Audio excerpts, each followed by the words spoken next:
Então, primeira maneira de calcular o raio da Terra, mas que não é a mais precisa e não é a que os gregos de fato usaram. O raio da Terra daqui geraria uma dificuldade para cálculo, mas é possível calcular o raio da Terra sim.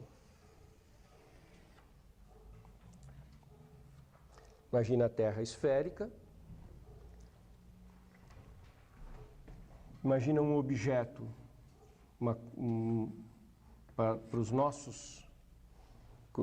nosso tempo poderia ser um edifício de frente para o mar, ou qualquer lugar onde você pudesse subir, o mais alto possível, um objeto de altura h conhecida, uma montanha, um prédio, alguma coisa alta e de altura conhecida.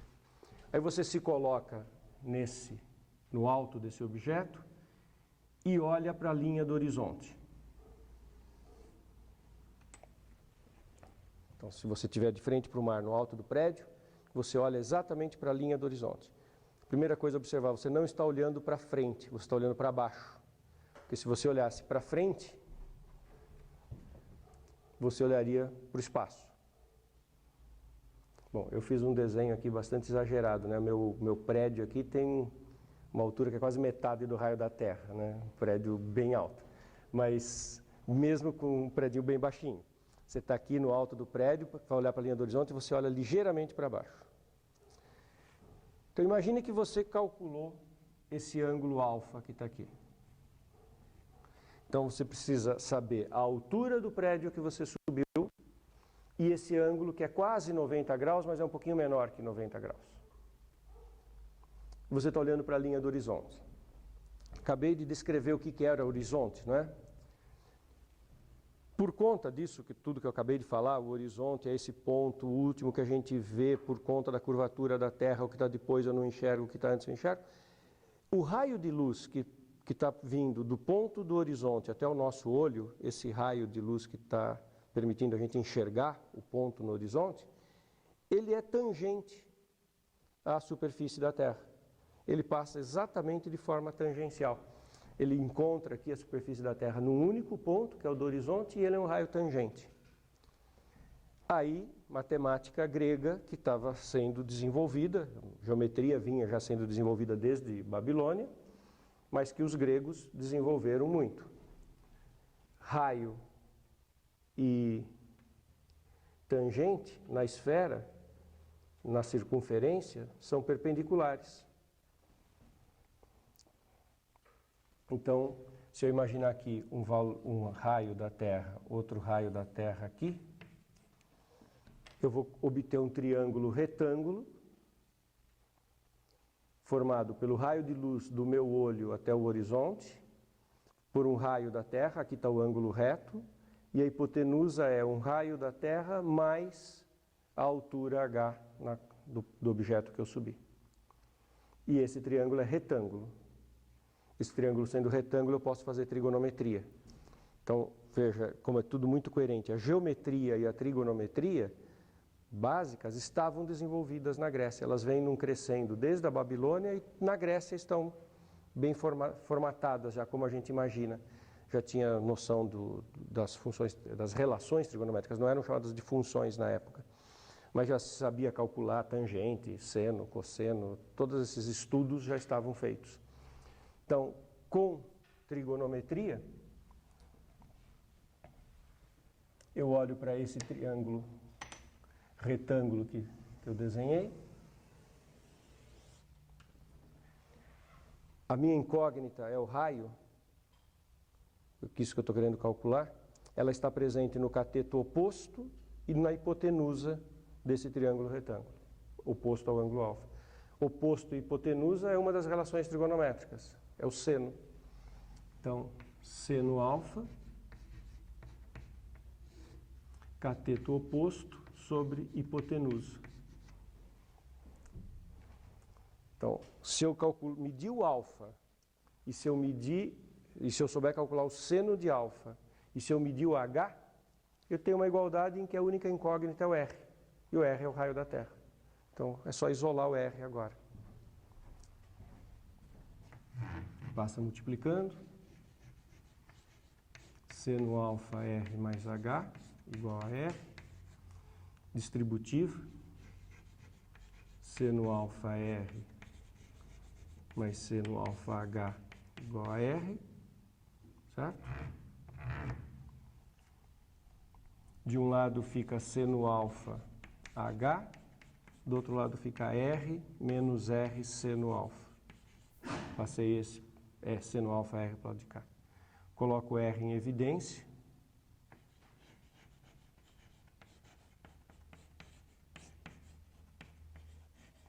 Menos seno alfa. Isolando R, meu R é H seno alfa, 1 menos seno alfa. Então, olha como com matemática básica para fazer essas contas.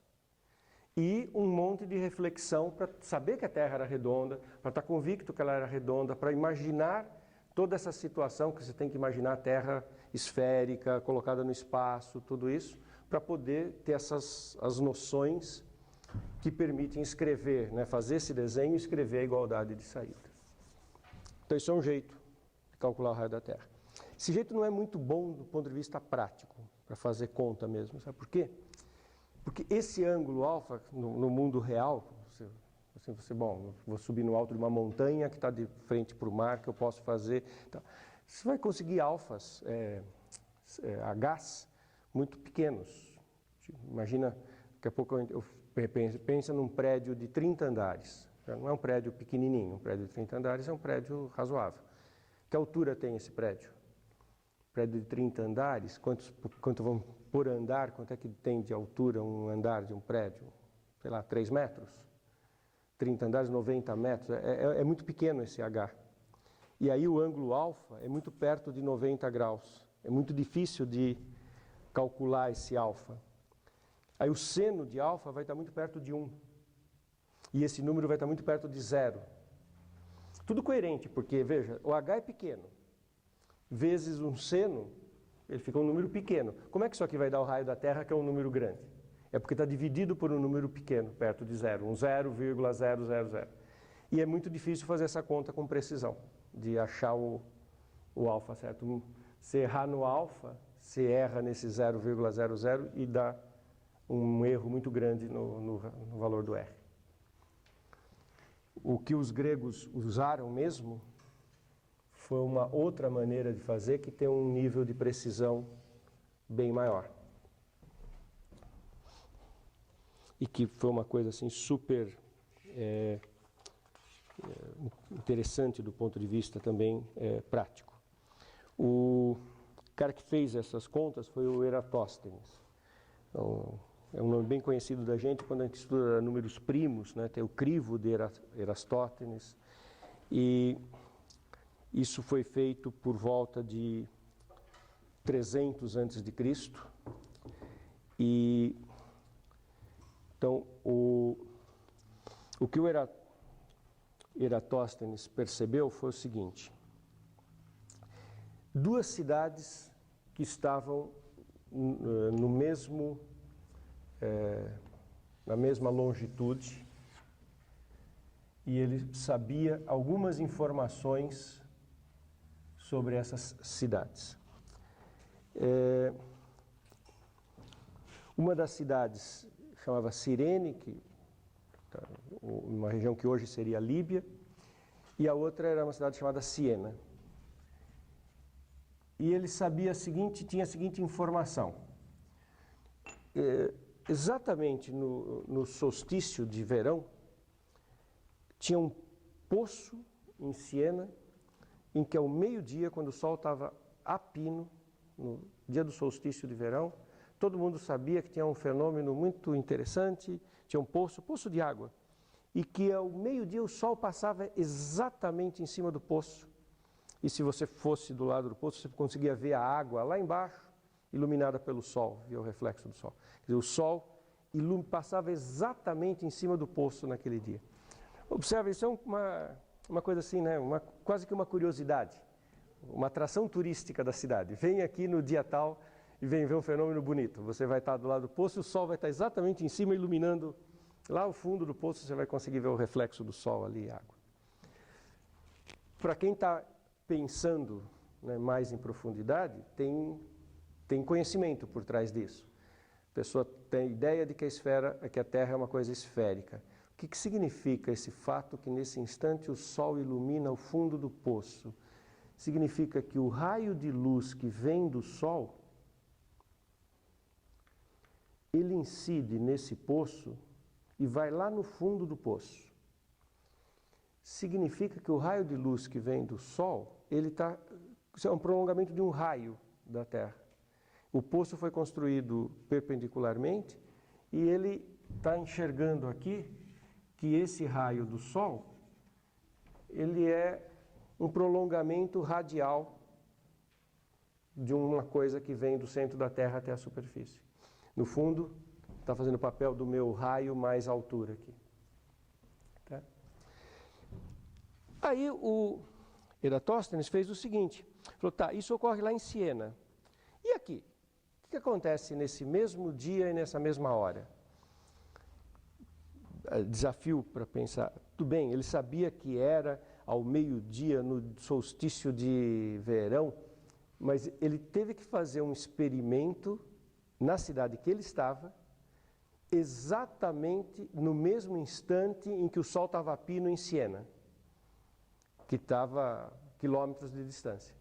Então, observa quanta reflexão tem que ter. Como é que eu vou fazer, na cidade que eu estou, um experimento no mesmo instante que uma coisa está ocorrendo a quilômetros de distância? A primeira resposta, porque eu daria, eu não sou capaz.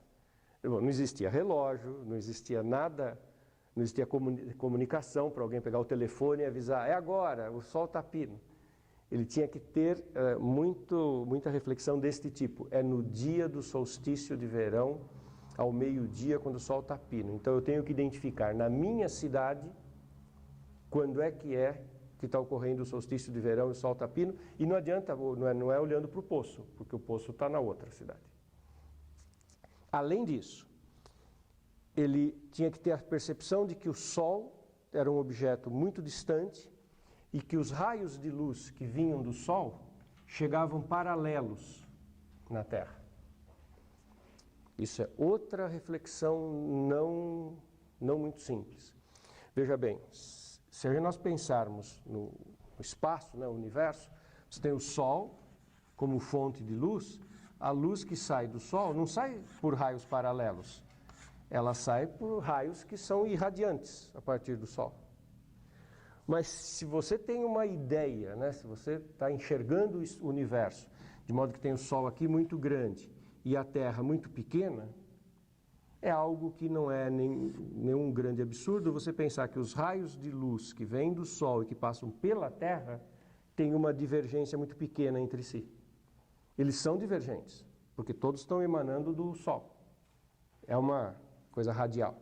Mas, considerando que a Terra é muito pequena, essa divergência entre um raio e outro é muito pequena e ele imaginou que os raios de luz do Sol, para efeitos práticos, podiam ser pensados como paralelos chegando na Terra. E o que ele fez? Colocou uma haste vertical na cidade que ele estava, foi ver a sombra e tentou calcular este ângulo formado pelo raio de luz que vinha do Sol e a haste. Lá em Siena o ângulo era 0, porque o Sol iluminava o fundo do poço. Na cidade que ele estava não era 0, porque a haste fazia sombra. Se fosse 0, a haste não teria sombra nenhuma. A sombra estaria reduzida a um ponto. Ele mediu esse ângulo, 7 graus essencialmente, 7,2 graus. Aí, mais conhecimento, mais geometria.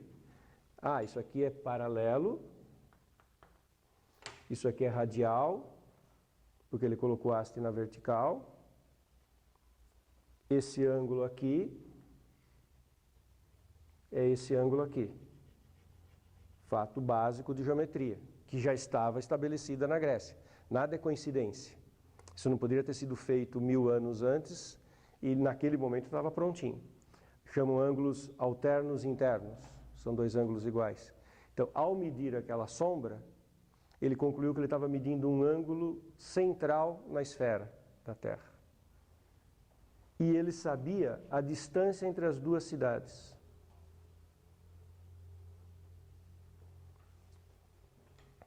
E aí ele fez uma regra de 3 e calculou o raio da Terra. Por quê?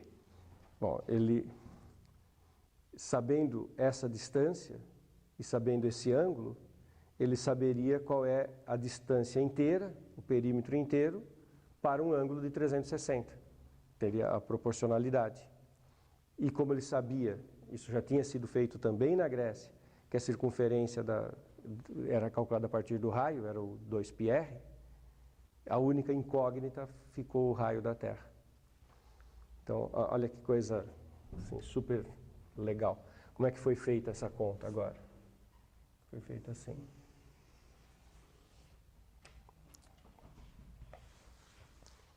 A distância entre as duas cidades, que era conhecida, era 5.000 estádios. Daqui a pouquinho eu falo de estádios. De que estádios nós estamos falando. E o ângulo era 7,2. Então, ângulo 7,2 graus e distância 5.000 estádios. Então, agora uma regra de 3. 5.000 estádios está para o ângulo 7,2, assim como 2πr, que seria o perímetro da Terra inteira, está para 360 graus.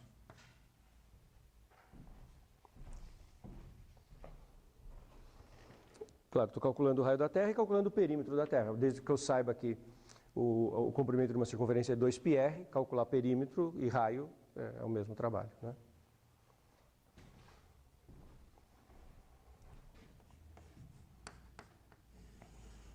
Então aqui o raio foi 5.000 vezes 360 dividido por 2π vezes 7,2.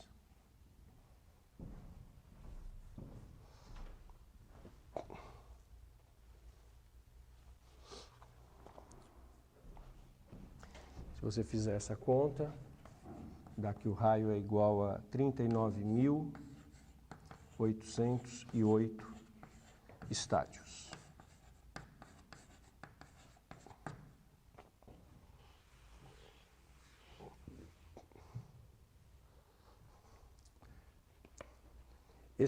Essa maneira de calcular é bem mais precisa do que aquela primeira que eu falei. Não tem uma divisão por nada perto de zero, o ângulo não é um ângulo muito absurdo de ser estimado, 7,2. Essa estimativa do ângulo está boa.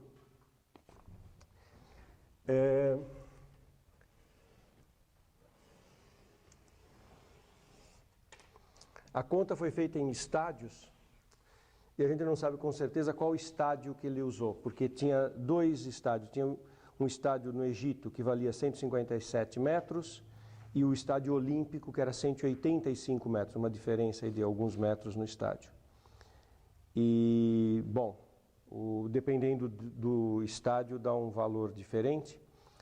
Então, egípcio, né? Se usarmos o estádio egípcio, que é o de 157 metros, aí o raio da Terra ficaria, bom, isso vezes 157, corta os zeros, dá 6.250 quilômetros. Se usarmos o estádio olímpico, que é os 185 metros, isso. Aí o raio daria 7.364 quilômetros. E qual é o raio real? o raio que a gente mede hoje com toda a nossa tecnologia. É 6.385.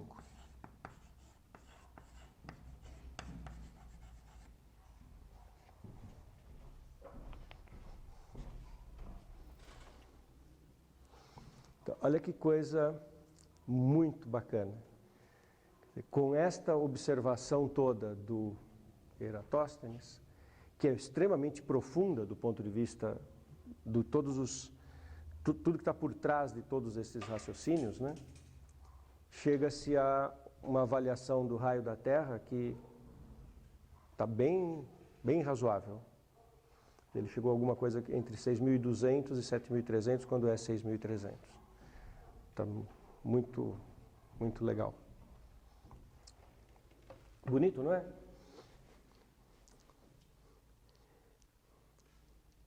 É interessante isso, os historiadores também se dividem muito para tentar entender por que na Grécia tanta gente parou para pensar essas coisas.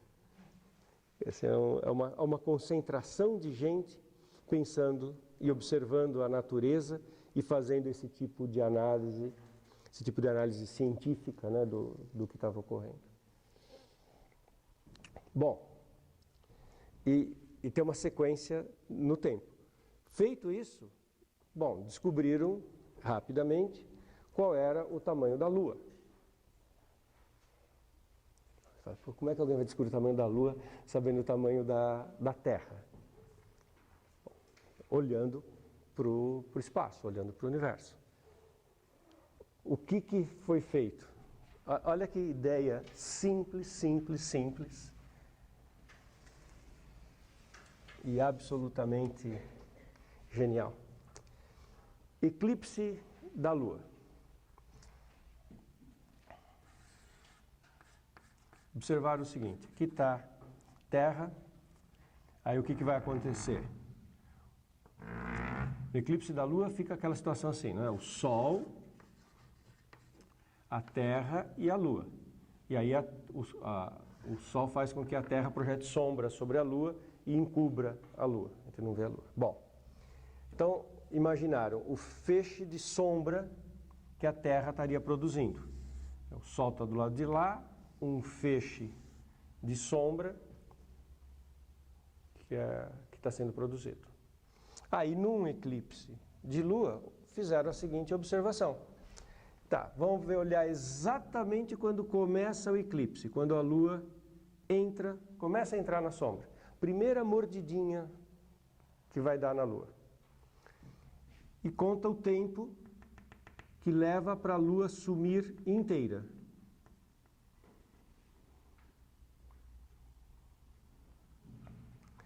Fica observando quanto tempo leva para a Lua aparecer aqui do lado de fora. Então, olha só, pensa nesse ponto aqui da Lua. Primeiro ponto que sumiu. Marca o tempo que leva para a Lua sumir inteira. Bom, o tempo que a Lua sumiu inteira, qual foi a distância percorrida por esse ponto? O diâmetro da Lua.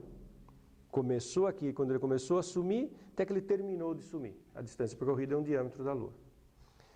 Agora, continua olhando e olha o que acontece quando o primeiro ponto sai fora. Qual foi a distância percorrida por aquele mesmo ponto? Diâmetro da Terra. Então é só comparar quanto tempo leva. E a conclusão é que o tempo que leva para a Lua sumir é 1/4 do tempo que leva para ela reaparecer. Como esse tempo é 1/4, é porque o diâmetro da Terra é 4 vezes maior que o diâmetro da Lua. Como eu já sei o da Terra, eu já sei o da Lua. Olha que raciocínio lindo, simples e extremamente eficaz.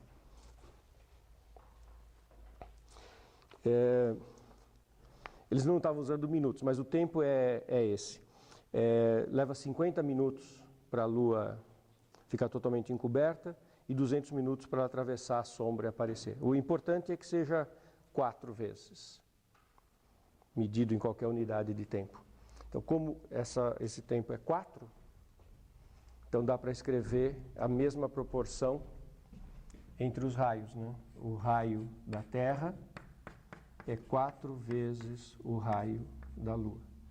E, portanto, o raio da Lua...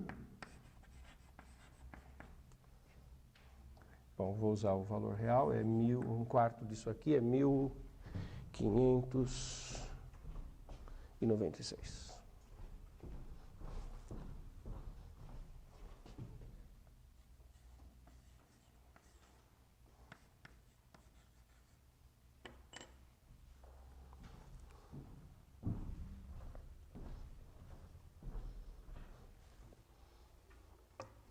Não é lindinho isso? E, bom, sabendo que o raio da Lua é 1/4 do raio da Terra, ou que o raio da Terra é 4 vezes, dá para fazer certas outras extrapolações, né? A superfície da Lua, quantas vezes é menor que a superfície da Terra? Quando você vai calcular área, você usa as dimensões lineares, são as dimensões de comprimento. Quando você passa de uma dimensão linear para uma dimensão quadrática, de uma dimensão de superfície, de área, você trabalha com quadrados. Né? O lado do quadrado, a área do quadrado é o lado ao quadrado. Do retângulo você multiplica os lados. Da circunferência vocês sabem que é πr ao quadrado. Tudo vai ao quadrado. Então a superfície da Lua é 16 vezes menor que a superfície da Terra. Então daqui também já dá para inferir coisas sobre a área de cada um deles. E o volume. O volume vai para uma grandeza cúbica. O volume de uma esfera é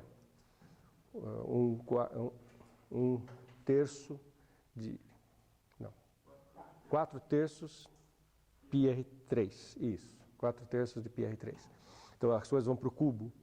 E aí o volume da Terra é 64 vezes o volume da Lua. Então tem um monte de conhecimentos que saem daqui. Estamos juntos? Imediatamente calcular a distância da Terra à Lua. Uma maneira simplésima. Tem um lado folclórico e daí dá para pular o lado folclórico. O lado folclórico é que a lua cheia, claro que isso varia um pouquinho de cada pessoa para cada pessoa, mas tem uma coisa muito legal que os gregos observaram. Você está vendo a lua cheia, você faz isso aqui com a mão, assim, põe o teu dedão na frente da lua cheia e mais ou menos a unha do dedão encobre a lua. Não precisava ser a unha do dedão, nem precisava ser o braço. Podia ser qualquer coisa, podia pegar uma reguinha e fazer uma coisa, eu vou mostrar. Mas, curiosamente, para muitas pessoas dá certinho, assim, a unha do dedão encobre a Lua. E aí você já acabou de calcular a distância da Terra à Lua. É só perceber a matemática que está por trás. É uma semelhança de triângulos. Então, eu devia ter numerado isso, né? Um aqui, olha, raio da Terra. Vamos organizar o que nós já calculamos. O 1 foi o raio da Terra. Esse 2 foi o raio da Lua.